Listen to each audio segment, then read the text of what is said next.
Beyonce, hindi na napigilan na ibulgar kung anong sikreto itong si Joyce, no? So, sa post nga po ni Beyonce sa kanyang social media account ay makikita po natin at talagang hindi rin nakapagpigil itong si Beyonce dahil nga po sa sobrang nagagandahan kay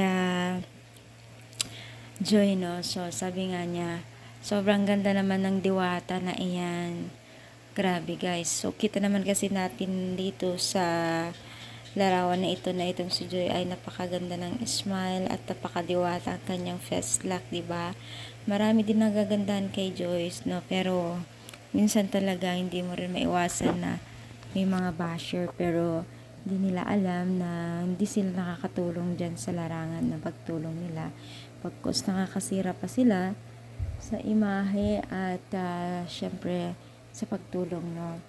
Pero based tayo dito sa ating reaction, no, na si Beyonce ay talagang mahal na mahal niya itong si Joy at gandang-ganda siya. At totoo naman na may itsura talaga ito si Joy. Yung iba lang kasi dyan ay masyadong toxic kaya binabash itong si Joy. Pero kung tutuusin ay maganda naman talaga itong si Joy. Napaka-forma at napaka-elegant po niyang magdala, diba? So, sa ngayon po ay itong si Joy patuloy pa rin po na nakikipag-cooperate sa Team Kalingap at syempre siya at yung founder ng Kalingap Angels. Kumbaga siya yung nakatoka doon, no. So, sana tuloy-tuloy itong si Joy na pagiging isang humble at stay humble at beauty, no. So, ano masasabi niyo? Gandang-ganda rin ba kayo kay Joy? Comment down, palike po ang ating video. Thank you so much and God bless po, please.